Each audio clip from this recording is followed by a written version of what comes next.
Yeah, it's been a while. Actually, yeah, it's been a while. Whatever. So what? We came back, what was it, 2.5 months ago now? It was at the start of December. Yeah. This is mid-February. Whoops. So what? Whoop-de frickin' do, Basil. This guy's been on my case. Yeah. Well, I mean, it's no deeper than the fact that holidays came up after. Yeah. We were both independently busy over the holidays. And then you got sick. Deathly. And then I got sick. And then you got sick again. That was like deathly. It was all the same. It was all the same. Okay, all the so same. you were essentially sick for like over a month. It was like felt like almost a month. Yeah. My timelines are not good. We've established this. Yeah. So it just took a while to get back and sit down. And so what? Cry me a river? I was crying a river. Were you listening to Justin Timberlake? Is he? He's not the original though, is he? What's the original? There's got to be a. Maybe it's just a saying, and then he made a song out of the saying. Yeah, maybe. Yeah. Okay, fine. Either way, we're back, and now we're like actually back. So whatever, we're back again. So We're what? actually back. We're Yeah, actually back. sure. Maybe, yeah. Actually, I don't want to promise anything. Might get sick again. There's been like few people, like one Andrew. I go to the same gym as Andrew now, and then there's a couple of people at work, and they're like, Andrew Cho. Oh, the Andrew. Yes. Yeah. Well, I don't know Andrew, but his Andrew name is- from Banana Boys. Andrew. Yes. Yeah. So him and then a few people at work, they'll be like, jokingly, "Oh, when's the next episode?" Yeah. Meaning, like no one knows when It'll it's be gonna next year, man. At this rate, we might actually get a full week's worth out before the end of the year. Anyways, we're back, and I've been waiting a month-ish to tell you this story, and I'll kick it off with this story. Yes. Boycott Thai Express, boycott Thai Express, boycott Thai Express. Anybody that has a boycott or that has a Thai Express in their area, boycott it. And here's why. This is actually a story about like decency. It's kind of like just decency in our society today. This really rattled me, and I'll admit that it kind of pissed me off more than it needed to. I've also recently learned, this is sidebar, I'll get back to the story in a second. I've also recently became aware that I have a decent capacity for hating. I'm pretty good at it. If something bothers me, I can hate it pretty easily. But this is what happened. We were out for my cousin's birthday. When I say we, it was myself, Gemma, my mom, and my cousin. And we were out for a dinner. And after the dinner, we went up to the mall food court. We went to the Cactus Club for dinner, and then we went to the mall food court afterwards for dessert. Okay. Because my mom, whenever it's any of our family's birthdays or anybody here that is like able to physically celebrate with, my mom bakes the best chocolate cake. And so she baked that for the dessert because my cousin likes the chocolate cake. I love the chocolate cake when it's my birthday. So we were going to go and have that for dessert. We didn't have to have a dessert at a restaurant or whatever, but the food court had like open seating, and you wouldn't have to like be occupying a table in a Cactus Club pulling out your own cake. Yes. You know what I mean? That makes sense. So we went up to have cake, and at the end of having this delicious cake, there was a little piece left that my mom wanted to take home after giving the ample remaining portion to my cousin, so she can take that home. My mom just wanted this one little slice for her, right? But it's so small, we don't have a container to put it in because the container that it came in is being used to take the larger portions back. So a simple thing, you're in a food court, go to any one of the vendors and ask for a little container to take your food in. So maybe you can imagine where I'm going with the story. I started with Dairy Queen because Dairy Queen was very lovely earlier. They gave us a couple of spoons to use. We didn't Beautiful. bring any spoons. Yeah. And they were so generous. They just gave it to us. I also ordered an ice cream cone, so maybe that was part of it. They didn't have a container that was small enough to contain this piece of cake. They had like a big one that they offered, and I was like, oh, that's too big. That's crazy. Don't need that. So shout out to Dairy Queen. Very kind. My next stop was Thai Express. And they fucking rattled me, man. They have like a perfect size little to-go box for their like pad thai and stuff, Sure, right? yeah. Like you've seen this. Yes. And I asked if I could have that. And at first the answer they gave me was no, which I was understanding because they said, hey, were you a customer here? No, I wasn't a customer. And that was okay. That made sense. You're not going to give me like a to-go box from your restaurant because I didn't buy anything at your restaurant. Sure, that's fine. Mm-hmm. So I offered, could I buy like that soda there? You know, like let me just buy a product from you. Totally fine, happy to do it. Perfect size container. I want this container. No, we won't give you the container even if you buy this product.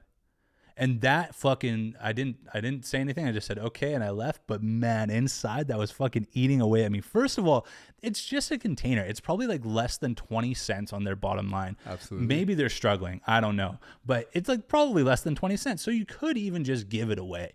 But I offered to buy something and you still wouldn't give it to me then. And it just felt like, and I'm not entitled here, I swear to God, because wait till the next part of the story. It just felt like that's so indecent. Like, I'm not asking for a lot. And even then, I'm like, I'm willing to play by your rules. I don't need to buy a $15 pad thai to get a 20 cent to go container. I'll buy a product so that I'm making a transaction at your store, but just give me a box. It's like getting a paper bag at a grocery store or something. Yeah. You know what I mean? Like, anyways. So I went from there and I went over to Opa, a little Greek food spot. And I just asked them, like, hey, I'm happy to buy something, because now coming from the Thai Express, I'm like, I should offer right away to pay for something. I said, hey, I'm happy to pay for something. I'm happy to even just buy that container. If you can sell me that container, could I have one of those containers to go? And they just gave me the container. Like, they didn't ask me to purchase anything or anything at all. And maybe it's because I approached offering that, you know what I mean? Like, maybe it set like a different expectation. They wanted to like beat it. I don't know. But that rattled me, man. And it made me start thinking about like decency in the world and looking out for one another for a fucking container for a piece of cake, man. I know I'm making it a bigger deal than it needs to be, but it bothered me. It was my aunt's, my cousin's birthday. Cousin's birthday. Same. But still, like, it's just a box, man. Yeah. Did it sound like they were just doing it out of like policy? It felt can't do that. It felt that way. It felt that way because the person at the cashier looked back at like the other staff, like they like looked over their shoulder, and like the staff that are like making the food, like they all heard me ask this. Yeah, it was basically they gave me one of those. Like, nah. I think maybe it was just like a policy thing. I don't know what policy that would be. Either way, fucking boycott Thai Express, man. Yeah. I mean, it's also, I deal with that like type of stuff. If we get like new hires at work and they just don't know how to treat people in like the front line of staff, it's really, it doesn't really get on my nerves, but it's like, how could you, maybe that's what I mean. It's like, if they just think it's the policy, they just don't know what to do other than stick to the policy. Yeah. But they're just, in any job, there's so much leeway. Yeah. Not so much, but there's leeway. You can get away. It's not even getting away with things, you know? You're not getting away. You're just being a decent human. Yeah. And you're not going to get in trouble for it unless you're like absolutely new. Yeah. I don't know. Do they seem young? Were they young people? No, they've been working there. I'm sure I've seen them before. Like, it is like a human thing when you're working in like a customer service job, like you're just helping people. Like, that's the whole point. It's like, you're just helping people. At a community center, you're helping people. You're a part of the community. You're helping people. This is a little like sidebar. You saying this reminded me of when I had worked at Apple in retail. This is like a culture shift that happened while I was there. It's been a couple years now, so I'm pretty sure I can like talk openly about it. It's not a secret. Boycott Apple. Boycott Apple. But it was like a bit of a culture shift, which made me want to look for other places to work. But an example of that was, we used to have, when you were working on the Genius Bar and you're servicing devices, we used to have like this box in the back called the Surprise and Delight box. And what it was for was it was just like a bunch of like cables and shit, you know what I mean? Like charging cables or something, and or like those charging blocks and stuff. Because we would get tons of those that would come with, let's say, the display models of the phones, and then the phones go out on the floor. You don't need the cables, but we keep them, right? And what they were for at the time was they'd go in the Surprise and Delight box. And what would happen would be, if you had a really good interaction with someone, or if someone was just in for an appointment, they're like, yo, my phone charger isn't working. You test their phone is fine. They've been like particularly pleasant, or not even particularly pleasant. Like, they weren't asking for anything. Like, they're just there, and you want to like help them out. Just give them a cable for free. Like, who cares? Right? Like, that is a drop of a drop in the bucket for Apple. Right? And then they got rid of that. It was like, we can't be just giving away stuff for people. And the reason being also makes sense, is like, you're not being fair to all of your customers, right? Like, why does one person get something for free and the other person doesn't? Totally makes sense. So I could get behind that. But the same thing kind of applies with this example that, you know, like Thai Express is like, you could have just given me this thing, but maybe there's a reason that you can't do that, because then why aren't you giving it for free to everybody, you know? So I get it. But that's my Thai Express story. I've been waiting a month just to tell you, boycott Thai Express. I mean, if it's been on your mind for a month, then... Admittedly, it was more on my mind before, but it's just I've had it written down. Because we were supposed to talk about this a while back. You wake up every morning, you're reading it like those fuckers. Boycott Thai Express. But anyways, I did want to talk about some other stuff. There's a bunch of things that I have written down that I do want to talk about. I know you've written down some stuff that you want to talk about as well. Real quick, I'll just mention podcast stuff briefly. I think when we made our last episode, when we came back, we were saying how we're still going to, like, you know, do clips on like TikTok or whatever the episodes. Obviously that hasn't happened, but there's a reason why that hasn't happened. And it ties into something that I think I'm going to end up talking about a lot today. Mickey, holy, slow down. Mickey's here. Holy shit, dude. I'm keeping that in. Scooby-Doo. Look at legit, yeah. Scurrying through the floor there. She would love to have a carpet in here, man. If she could actually get some traction, she'd be flying. Anyway, so the decision that we came to, we talked about it a little bit, right? And I think we both agreed that it made sense, was like how much we feel, I'll say I feel, speaking for myself, how much I feel social media is a little bit detrimental to one's mental health these days. I find it detrimental to my own when I find myself getting, chill, dude. When I find myself getting sucked into whatever app, you know, if it's Instagram Reels, if it's TikTok, whatever. In particular, I think it's around like short form content. You know, the short form content, I think, is where I feel the least control over what I'm looking at. And that's what I wanted to avoid. And we've talked about that too. But to then be making a podcast and making short form content, it just felt a little bit hypocritical to the cause. And I don't want the podcast to contribute any further to my own social media addiction. I don't want it to contribute to our audience's social media addiction. I don't want to have to go onto a platform that is all short form stuff. I'm talking about TikTok here, and engage with it just to post a clip that then hopefully people are going to see. And it's not like they're going to see it and come over and listen to the full episode every time. The conversion of that is very low. I think we were looking at like percentages. It's like if you had one of our bigger videos with like a few 100,000 views on TikTok. That's me. Yeah, you might though still, let's say, have just 1,000 views on that corresponding YouTube video. So what you're seeing there is a very, very small fraction of a percentage actually converting over and looking at the long form, because you're not leaving the platform. That's the whole thing. Like if you go on TikTok, it wants to keep you there. So I don't want to do that. I don't want to be part of keeping you on that platform. Whatever is on our TikTok already will stay there. I'm never going to open it again. I'm saying never.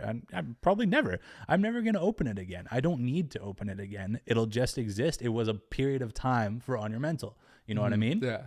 Now, going forward, we're only going to have our full episodes on YouTube, our full episodes to listen to, Spotify, Apple Podcasts, and then we'll have our Instagram as kind of like the grounds where you could connect to us or reach out to us if you want to. You can still talk to us and like talk about what we've discussed in an episode or how you feel about whatever. Doesn't matter. We're still there that way. I'm still kind of figuring out what to post on Instagram. I've got some ideas that I'll test with this, like see how it feels for me. And that's what I mean by test with this episode. But yeah, just a change in how we're doing things.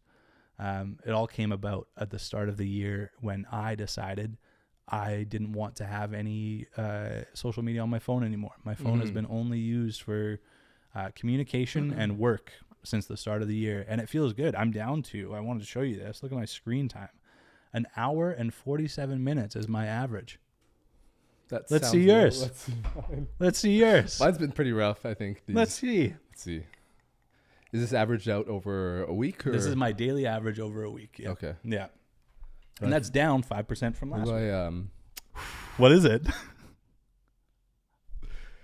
6 hours, 13 minutes. Dude, see? But that's what I was at before. I was at days with 8 hours. Yeah. I think Evan, our friend, is like over 8 hours sometimes. No? Yeah, like he sends us his screen time. So I wanted to I know I'm talking a lot here. I'm sorry. I'd love to hear from you. I wanted to, at the start of the year, kind of reframe how I was engaging with my phone and with social media, because I found, and I talked about it last time, it's like I'm on my phone all the time. I'm on my phone while I'm brushing my teeth. I was watching videos. I'm obviously, everybody's on the shitter and they're watching whatever videos on their phone. You got to use your phone there, right? Of course. There's no newspaper anymore. There's no newspaper anymore. Exactly. Like you said, I use my phone to control the lights, and I was talking about that, and I was thinking about it more and more. And it's like, I don't want to be on my phone like this. I don't need to. Why is it filling all of my space? And so I made the decision to get rid of all that social media on there. Initially, I kept YouTube because at first I was like, I'll use YouTube for the podcast. I would need to respond to comments on there. No, I don't. I could respond to them on my computer. So I removed YouTube.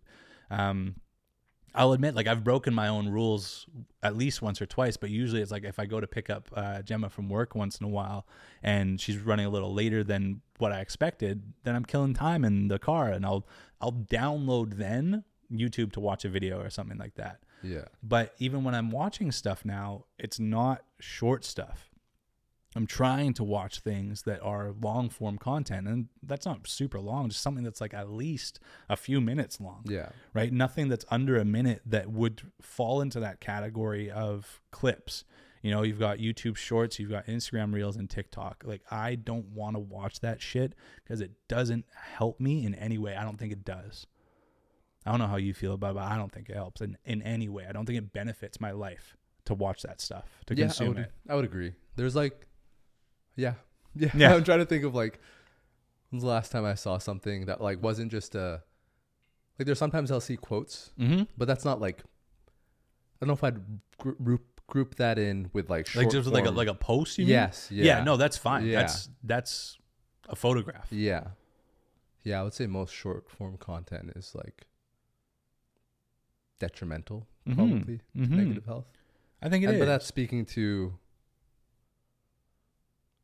because you could have the rare person who has, let's say, an hour of screen time that is once in a while scrolling through TikTok or something, just when they're bored. That's true. Like, if you can moderate it for yourself, props to you. But it does take effort to moderate that. And I would argue, probably most people can't. No, I would. Yeah, I would agree. Yeah.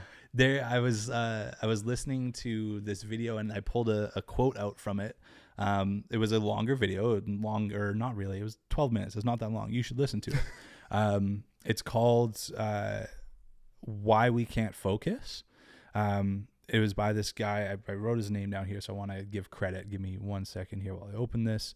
His name was Jared Henderson. He's on YouTube. I sent you the video, actually. I was like reading through it just yesterday, our texts, because I was trying to like find stuff that I had said about the podcast. And I saw that I sent this to you, and I was like, note to self, listen later or watch later. And I never did. So I went and I did while I was up in the gym. And the quote that he put in there, because he was talking about how like social media has become the new mainstream form of media. We went from television, prior to that, the printing press. He talked about political debates having used to have been, let's say, political debates between presidential candidates were hours long. He talked about a debate, a famous debate. I'm not sure who he was debating with, but Lincoln and someone else was debating. It was 3 hours long. Each person had an hour and a half that they were speaking for. It wasn't televised. It was written. Like, people then went and documented it and recorded it. And there was still an audience of over 1,000 people there watching this and listening to this, and they had the attention span for it, because at the time everything was written. That was the form of media. There wasn't a television at the time that you would then like have much shorter form stuff on, right? At that time, that was short form, was television. Prime time, you have a 1 hour slot, right? Yeah. Fast forward to, it was the Nixon and Kennedy debate for their presidential candidacy, where Nixon ended up losing because he didn't look good on TV. And that entire debate was 1 hour. It was less than one person's speech or speaking or talking about topics with this Lincoln debate. Yeah. And that was because it was the first televised presidential debate. And the opening statements were only 8 minutes for each of the candidates. And it was just an interesting example of how that shift from print media to television being the mainstream media source shifted people's attention spans. You couldn't expect somebody at that time to listen to someone speak for an hour and a half, let alone 2 people for a total of 3 hours, right? I don't think we could sit there and do that. I wouldn't want to. You know what I mean? I'd have to be pretty interested. That's the thing. It would have to keep your attention the entire time. Like. I can listen to Trump talk for a while. Yeah, okay. He's the entertaining guy. He's an entertaining guy. But, and then movies different. He did talk about movies too. Old movies are good. A lot of old movies are good. Mm-hmm. A lot of new movies are made with the intention or the thought that you're probably not going to be focused on this. He was saying how Netflix produces movies, as one example of a streaming provider, produces movies that are intentionally produced in a way where you're probably not going to pay attention to this. You're going to be scrolling on your phone at the same time as you watching this. There's a ton of filler. Did you watch, there's a new... Seen it. Yeah. Red One? No. It was a new like Santa holiday, one, right? Santa movie with The Rock and like Ryan Reynolds. I think he was in it. Fucking movie, terrible movie, man. And J.K. Simmons was in it too as Santa Claus, and it was a terrible movie. But it was like it was on in the background. It was bad enough that okay, now I'm distracted and I'm on my phone. This was pre-switching to not using my phone, of course. But it's like I still knew what was happening. I could follow along with the movie and tell you what was going on. Santa was kidnapped. They're fighting all these bad guys to get Santa back. That's the story. Mm-hmm. That's all you need to know. Yeah. And it's just filler. And then when I watched this video yesterday, it happened to be that Gemma and we were watching The Departed. Very good movie. Excellent movie. And it's a movie that you have to pay attention to. If you don't pay attention to it, you don't know why people are doing what they're doing. Mm-hmm. So there's a difference even in long form media like movies today. The streaming service providers want you to stay on their platform. They want you to, any app wants you to stay on their platform. Fuck, I'm talking a lot. Any app wants you to stay on their platform, and Netflix is included in that. And they're making movies that you're okay enough, they're interesting enough to grab your attention at first. The stars that are in it will pull you in. You'll want to watch it because it's got Ryan Gosling Reynolds. But then it's garbage. It's trash. It's not a good movie, and your attention goes out the window, but you're still on the platform. You're still paying for the subscription month to month, and you're going to come back and you're going to watch Love is Blind like I am. When it's available next month, so you stay subscribed. It's all this shit that just. Sorry, I'm rambling a lot. His quote, big ranter, this guy. Jesus Christ, man. Very gung ho attitude these days. I feel like this is like my capacity to hate, off? Man. I criticize, but I don't think the criticism comes from a bad place. No, it seems like it's a worrisome place. It is. It's a place of concern. It's a place of concern. It's a place of fear. A little, right? Honestly. Something's gonna happen, man. Something is gonna happen, and we don't know what it's gonna look like yet, man. Our lives, I think, are just worsened by the stuff that's around us when it comes to the internet these days. Let me tell you this quote, which was the point of this. I wanted to say this because you were saying, somebody could have the willpower to just scroll for a few minutes at a time. They might have a low screen time, but they can manage. They can mitigate with themselves, and they can scroll for just a little bit at a time. But this quote, I think, will help me paint the picture of why I don't think that's true. There is a war going on for your attention, and it's not a fair fight.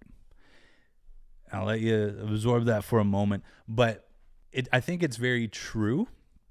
And I think that you can, to give an example, TikTok, Instagram, YouTube, Netflix, Facebook, whatever media platform you're on, in those companies, which are massive companies, they have people with PhDs in psychology that are working to understand how they can keep your attention, how they can keep you on that platform. They don't want you to leave. That's why TikTok will scroll to the next video for you if you want. You can turn on an auto scroll setting. I didn't know that. And that's why algorithms exist, is it's meant to keep you engaged. That's why YouTube will recommend things on the side panel as you've opened a video. A video doesn't start in full screen. You have to go to full screen if you want to block out the noise. They've started something on YouTube that I noticed recently that really fucking irked me when I realized what was happening.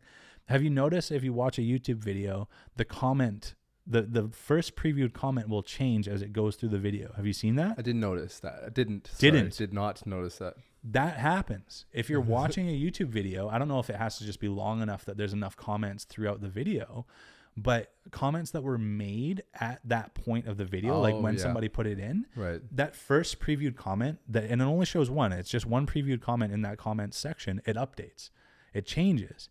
And that, as you're watching the video, you see this change. It's like peripheral vision, right? Like you see motion in your peripherals. As humans, we're trained to do that. As any animal, you're trained to do that. It's biological. Your attention goes there. So now you've left the video. You're now looking at the comment. And now you're reading the comment. As the video is continuing to play, you're listening to it, but you're not watching it. And so now you're reading this comment. You think, oh, that's interesting. You click in the comments. Now you're scrolling through the comments. You're no longer watching the video. You're listening to it, but you're not actually paying attention anymore. You're scrolling through this list of comments here. And now you've gotten so distracted because someone left a tag of a timestamp where it's like, oh, when they said this, blah, blah, blah, blah, blah. Now you click the timestamp, and now you're at that timestamp in the video. Now you've skipped your own progression of where you were in the video to see what this comment was referring to, because the comment was so fucking interesting. Anyways, then that's just like one aspect of YouTube that is distracting you. You've also just got the recommended page on the side. As soon as you open one video, you're recommended all these others. And so this video that Jared Henderson was talking about is, he's like, if you are bored for a second watching even a YouTube video, there's something else that might be better. You know, you look to the right, you've got your recommended videos. Maybe there's something that's better. And it just makes me think, like, maybe I shouldn't even be watching YouTube. Like if you put it in full screen, you'll avoid it, I guess, to that effect. Like if you want to tune out the noise, if you want to practice like being, I guess, like more in charge of that media grabbing yourself, you could avoid it by full screening. But anyways, it was just one way or one example of these apps are designed to distract you and keep you on the platform. If you went to, this is why I didn't want to, I pause for just a second. It doesn't matter. It's our podcast. We can talk as much as we want. I know I'm talking a lot. Anyways, this is why I didn't want to engage with short form stuff, because it felt like, at least if I was looking at long form content, I'm making the choice to click the next video if I'm going to click the next video. Yeah. Whereas short form, I'm just scrolling and it's on to the next. It just feeds me the next one. And I don't know what's coming next. It's the algorithm pumping it out. I'm scary. It is scary, man. It is scary. So anyways, I thought that would be better. But now I've been wondering, like, maybe even YouTube just isn't healthy to be on. Like maybe there's nothing that like is genuinely safe when it comes to media. I think that something like like an audio platform at least doesn't show you the next thing unless you're at like their homepage. If you go to your library, it's your library of music, you know? I don't know, man. I don't know if there's any winning. Yeah. You know, you mentioned how it moves through shuffles the comment. It doesn't shuffle the comment, but it does. In a way it does. It updates it. Yeah. Like someone made a comment at a certain point in the video. I wonder if they got that from SoundCloud. So I remember SoundCloud did that. Yes. That was the only place I remember doing that with comments. There were like time-stamped comments. That's so true. I wonder if someone from YouTube got that from SoundCloud. I wouldn't be surprised. Such a smart move. Yeah. It clearly works. Because I was thinking about it when you were talking about it, and it's like, when you're watching a video or you're listening to something and a comment comes up, it creates this fake. So you're reading the comment that someone else made, and you're thinking about it at that certain part of the video, and it's creating a sort of fake social setting. Yes. Because you're thinking about what someone, you might agree with it, you might have some rebuttal in your head or something. You think all of a sudden now I'm with you. Yes, it creates a social setting almost. There's community. Yeah, exactly. You know? Yeah. But I haven't said a fucking word to you. Yeah. You know? Yeah. That's so true. It does create almost this false sense of like we're in this together, we're watching this together.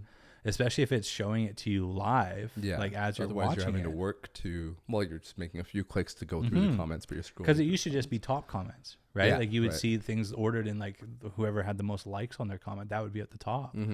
And so I'm sure that's their way of swinging how this is so much better for the community, is like you get to see like when people were talking about something, but really it's just distracting you. Yeah. I bet it did come from Spotify, because Spotify did, or not Spotify, SoundCloud did do that. And I used to think that was really cool too. It's like, oh, like this song's sick. There's check this drop. Legit, check this drop. Yo, it's fucking crazy. You ever listen to the Big Booty mixes? Oh yeah, those are sick. Dude, incredible mixes. Who made those? The Big Booty guys. I don't know, Big Booty Brothers. Okay. But it's like two guys, and they make these mixes that are really, really solid mixes. They're like an hour long, and it'd be like, are they still making comments them? in there? Less frequent. Definitely less frequent, I think. I looked recently because there was this really cool Rosalia remix of one of her songs by this guy Never Dull on SoundCloud. Really, really cool remix. Definitely check it out. And I was then looking at other like stuff, and I was reminded, the Big Booty mix. And I went and I looked, and they've got new stuff, so it is still updated. I haven't liked their more recent ones, but it is what it is. But anyways, these comments, it's a war for your attention, and it's not a fair fight. That's the point of me bringing this all up, is like, I don't think, like when I stopped keeping social media things on my phone, I did that because I was losing that fight all the time. And I was very aware of it. I could not stop myself from scrolling. I could not stop myself from picking up the phone in any immediate void of time. If I was needing a little break from work, I'm scrolling on my phone. If I was in between playing games, I'm scrolling on my phone. Like, I don't need to do that. And since I've stopped doing that, I feel better about my own attention span around things. I think that it can still improve a lot more. I'll get to this later, but reading. I've read a book this year so far. I'm in the middle of reading a second book. Fucking respect. I'll get to that after I hear from what's been on your mind, because I know I've taken up so much of the time here. So I don't think that I would have been able to do that or been as motivated to do that if I had my phone constantly available to scroll. So I think it's made an improvement in my life. It was weird to adjust to, but it wasn't hard to adjust to. Yeah. Maybe it was because I was so pissed off about it, like at myself for like just failing to like not do this. Yeah. I could not win that battle all the time. And so maybe it was like, I felt like, okay, this is great. I can finally like win. I wasn't feeling the urge to go back to it. I haven't felt the urge to go back to it yet. And it's been 2 months, right? So hopefully it's like a permanent change. I don't need that stuff on my phone. I felt out of the loop with things, admittedly. Like there was stuff going on in the world with news, and it was like, I don't know what's happening. I'm not caught up, and you guys are talking about shit in our group chat. And I'm like, what's happening? Evan's the first one to call out old news. Yeah, legit. Dude, that was last week. Yeah, I would find something and share it, and it's like, dude, that's fucking long done. So I felt a little out of the loop, but like, who cares? That goes back to stuff we've said before too. Like, if something's not in my life immediately, if I don't see it immediately, do I need to involve myself with it? If you don't see it immediately, do I need to involve myself? You know, I'm mainly thinking of like doom and gloom kind of stuff that is in media, or like little stories. A plane flipped over, right? Like just recently, a plane flipped over. I'm sorry to anybody who was injured. No deaths, so we can talk. Pretty about sure this. everyone's out of the hospital as well. Great. Yeah. I'm not on that plane. That plane didn't land here. Who fucking cares for me? In all due respect. In all due respect. All due respect. Who cares? Yeah. So if I saw that like post online, who cares? Yeah. Did you watch the video? You watched the video? No. Of the plane landing? No. Oh. Like, how did it flip? So the plane was landing. As they do. As they do. The landing gear is out. The first time I watched the video, I was like, oh shit, there must have been like fucking, I think it was icy as well. But it lands, and the landing gear basically just looks like it crushes underneath it. Really? So the plane just touches the ground right away, and then it flips over on the wing because there's no stability or whatever, and then it nothing at that point is keeping it level, right? So it would just roll on the fuselage. Exactly. Yeah. And then there was a little bit of a fireball underneath the wing where it that like fucking crushed underneath it, and it just stopped while it was upside down. Wow. But after watching the video a few times, that plane was descending at a crazy angle. Right. As plane experts. As plane experts. As plane experts.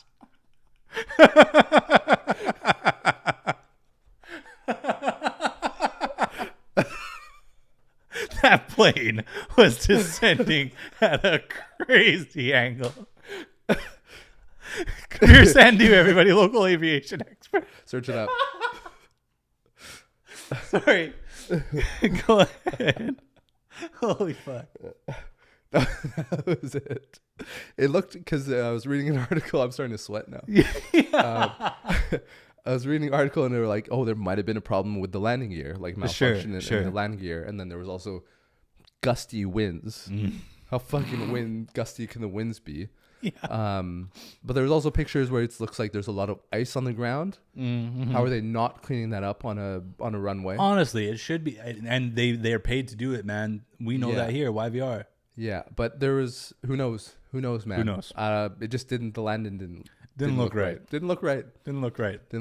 Seen better landings in my shorts. I had my glasses on when I was watching the video. Yeah, you were locked in. Yeah. I'd agree with your assessment.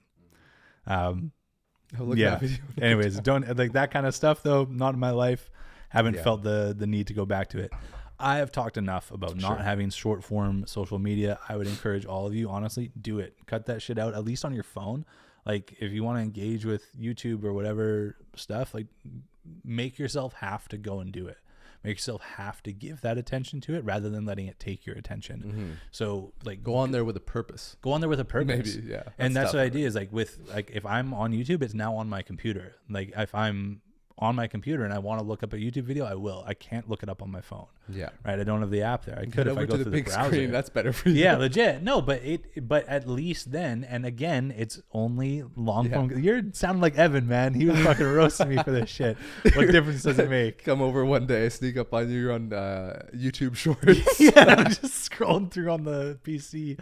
But no, it's about the short form. It's about avoiding the short form because that is the stuff that makes the decisions for you. You don't get to choose. What's been going on, Cabs? You wanted to talk about, since we had our last episode, you wanted to talk about accountability. Yeah. And some things going on in your life. I will shut up for a while. You mentioned that I think stuff was like pissing you off so much. Yeah. That was like seemed like a good motivator that helped motivate you. Yes.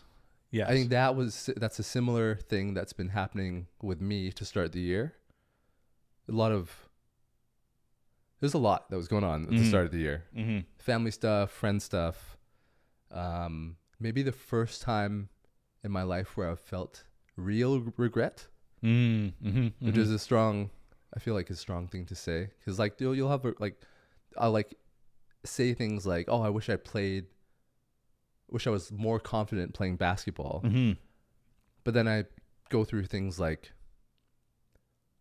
serious things where that I went through that like mentally felt like crippled me.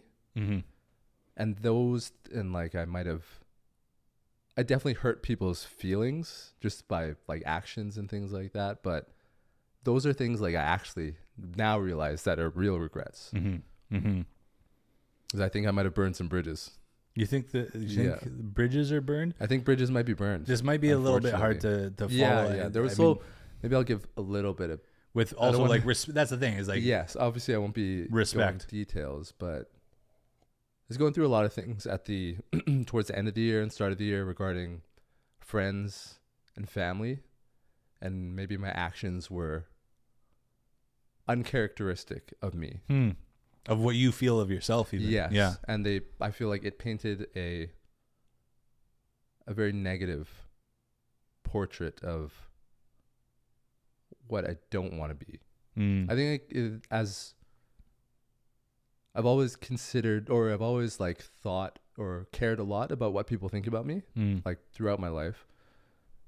And a lot of the things I'm proud of are being maybe like an empathetic friend, a respectful and always considerate. And there were some things that happened by my own doing that definitely would painted the opposite picture of me. Yeah, so that's like as much backstory I want to give. Yeah, if I may, I think that I can maybe help to like paint a picture again without any details about anybody involved. But you had friends that were going through changes in their own life, and you were not necessarily respectful of those changes. You were sort of, I wouldn't say dismissive. No, I don't. No, dismissive. Not dismissive. Right.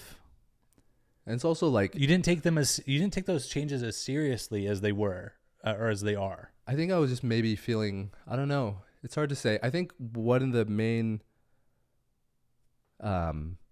what's the word? Denominators? Common denominators. Common denominator, yeah. Might have been alcohol.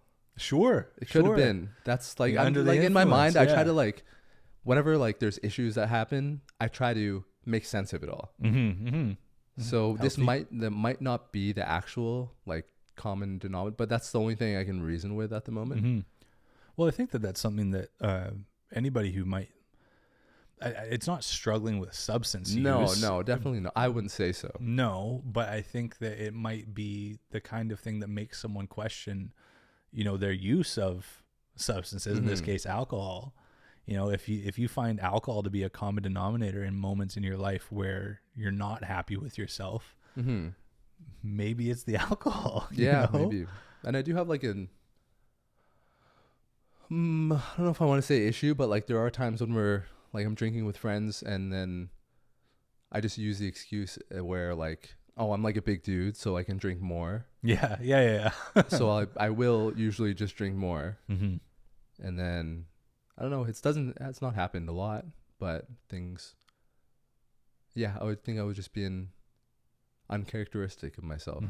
Yeah. You said things that were uncharacteristic of you that were a little off I was just color. behaving in a... Hello, Mickey. Agreed, Mickey. Agreed. But yeah, there was feeling regret and disappointment in myself. Maybe probably there was a lot of self-reflecting that was going on, more than I ever have. But that's why like it made me feel like I'd reached like a bottom, or like it was very overwhelming and like a bit paralyzing, where I was like, the only thing I can do is be better. Sure. Yeah. Which kind of ties in, like, because you were feeling real like pissed off and annoyed. So there's only one way out of it is to improve. But yeah, it was a tough time. Felt like I was in the pits. Yeah. I mean, I barely heard from you. Yeah, I was in the pits. I was not talking in the chats. In any of the chats. I was not hopping on Discord. What else? And then I got fucking sick for like 3.5 weeks. You started taking walks too, dude. I was taking walks in the morning. I was trying to reset my mind. Were you walking without your phone, by the way? I had my phone on me, but I wasn't even listening to music. Yeah. I was just walking. Actually thinking. And it was funny because the first time I decided to take a walk, and the weather was like clear and everything, like days leading up to it, and where I was like, I'll definitely take a walk. And I was having like weird sleeps as well. So I woke up at like 7 a.m. on a day I didn't work. It was like a Saturday or something. Yeah. I was like, I'm gonna go out for a walk. I fucking need this. It's fucking pouring rain. It's fucking pouring rain. I'm like, is the world just telling you this is how you feel right now? Yeah. Man. But it was good because it was, it was hard to get out there. So, I mean, can't get much worse after that unless there's a fucking thunderstorm. Yeah. I don't know. I'm feeling much better because it was like that propelled me to pick up a bunch of habits. I feel like I'm thinking about my actions a lot more. The sickness made me like amp up my health regimens a Sure, lot. yeah. I was hydrating like crazy. Yeah. So that's been staying. I feel really good, right? I mean, health wise. I've been eating like raw ginger in the mornings. Whoa, buddy. Yeah, I was pissed off with that. Yeah. After the sickness, after getting sick. Yeah. Mm-hmm. But feeling much better. Mm-hmm. But that's the whole, like what you're saying, it all is tied into that accountability piece that you were feeling you needed to work on, Mm-hmm. you know? Yeah. Is like if you say or do something in your life and you like look back at it and you're not happy with it, Yeah. have the accountability to reflect on it and to ensure that you don't do it again. Exactly. Yeah. Do you feel that you've kind of done that at this point? Like, Absolutely. Yeah. I mean, it's hard to say, like, are you going to be faced with a similar situation again or not? Yeah. I just don't, those situations stuck with me a lot Mm-hmm. where I can confidently say I don't even want to put myself in that position anymore to make those mistakes. Mm-hmm. Mm-hmm. Yeah. Like for example, my brother invited me to Whistler for the day this weekend with him and a couple of his friends. And then that was a couple of weeks ago when he was like, yeah, you down to come? And I was sick at the time and I was like, I'll probably be down. I should be fine by then. And then, no, I am feeling like pretty much 100% now. Mm-hmm. And then, but like just feeling good with like routine, the gym, haven't been going out. I almost made it. I was going to say, because I was going to do like sober January. Sure. Yeah. But then there was one. Sure. And there was one weekend but I didn't get like, it wasn't like a late night or anything either. Mm-hmm. Anyways, I just been feeling good. I've got like a solid routine going. I almost don't even want to go to Whistler this weekend. Sure. Just to like, yeah. It puts you in a position to throw it off. Yeah. I think this start of the year made me realize the value of like just certain things like health, mental health as well. It sounds like you're like, I mean, I imagine if you're going to this Whistler thing, it sounds like maybe the alcohol thing has stuck with you a little bit. Has it? That's one of the things that I feel like it has, because I think I'm a month sober right now. Nice. Yeah. Hey, good job. Congrats. Thanks, man. Yeah. Sorry. Oh, yeah. Drinking a little whiskey here. This doesn't count. No, this doesn't count. It does. But yeah. But I mean, yeah. No, I mean, even AJ and Megan are doing like, they're just making small changes in their daily lives as well. Yeah. Yeah. Which I like, because they're just, building habits. Mm-hmm. I mean, anything that changes your behavior can't be good for you. You know what I mean? Yeah. And I like, I'm someone who smokes weed like fairly frequently, but that changes my behavior too. And so I wonder sometimes, like, is it maybe a good idea to lay off the weed, but it's any substance that takes you out of who you are or shifts your behavior is something that should be maybe looked at in moderation. Right. Agreed, yeah. And if you find yourself in enough situations or in frequent situations where that's not the case, then maybe it's something to look at changing. For sure. Small changes, right? It's not saying like cold turkey cut this shit out. Yeah. Right? But think about, I guess, how it's played a role in moments that you aren't happy with. Yeah. Agreed. Do you feel like you've said all the things that you wanted to say about it? Pretty much, I'd say so. Yeah. Okay. It does feel like I feel like I'm always fighting transition a little bit. Sure. Feels like I might be at a transitional phase in my life. Yeah. I think I need to not fight it. Yeah. Yeah. And see what you need to make adjustments to. Yeah. I think I need to self-reflect more. Not even just like not even too much dwelling on like the start of the year and like those situations, more just being more organized. I feel like that could benefit me a lot. Accountability. Accountability is accountability. I think that's the accountability. But yeah, I think that's maybe an important thing to do. Don't fight the change that you feel like you need to make. Yeah. Right? Yeah. Yeah, if you're feeling that something's not working in your life, make the change. Yeah. Simple. It is concerning though that like just speaking generally, like sometimes, you know, bad or negative things need to happen in order for you to change. Yeah. Well, if everything stays the same way, you never know that there's something that could be better. Mm-hmm. Right. So yeah, absolutely. You need a catalyst once in a while to kind of force a change in you. Yeah. It's funny, like hearing you talk about this stuff has reminded me of one of the books that I was reading, and I shared this quote with you at the time when I read it. So I've read one book, and then this is the book that I'm in progress with. I'm reading Rick Rubin's book on, it's right there. I don't know if you can see the title on the left. Does it say it? The Creative Act. The Creative Act by Rick Rubin. Why does that name sound familiar? Rick Rubin? Yes. He's been involved with music production for some of the biggest artists.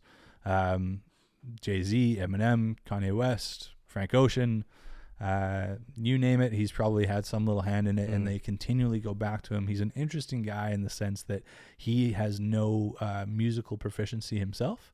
He doesn't know how to play any instruments. He doesn't know any chords, whatever, but he like unwaveringly trusts his own taste. And he thinks that he has a good sense of what sounds good. And these artists go to him for that input. So anyways, he's been involved in a lot of music production. That's probably why you've heard of him. He was one of the founders of Def Jam Records, I think. Okay. Yeah. But anyways, his book it's interesting. It's held my attention less than the book that I read at the start of the year, which was Malcolm Gladwell's The Revenge of the Tipping Point. It's him revisiting one of his older books and the thoughts in there, The Tipping Point, in a new light. So I think it was like either 20 years or I don't know how many years later. Yeah. I could be wrong. Doesn't matter. Title, but Revenge of the Tipping Point. Yeah. And I should let you borrow that at some point. I don't know if I've got it here. You're more than welcome to read it. It's a really good book. But this Rick Rubin one, he starts the book off by saying how like these are not facts that he's talking about when it comes to his way of thinking around creativity. These are just things that he believes, and take what you want, leave the rest, you know? So he kind of gives himself like a bit of a cop out in the sense that, like he's already prefacing like not everything in here is going to be something that you like, you know? And it took like, I swear it was like almost 80 pages before I was like, oh, here's something that I actually really like. And what it was just a single line quote, that said, sometimes disengaging is the best way to engage. And that really resonated with me at the time. And what you're saying right now makes me think of this quote again, which is like, if you are wanting to maintain good relationships with your friends, with your family, sometimes disengaging might be the best way to do that.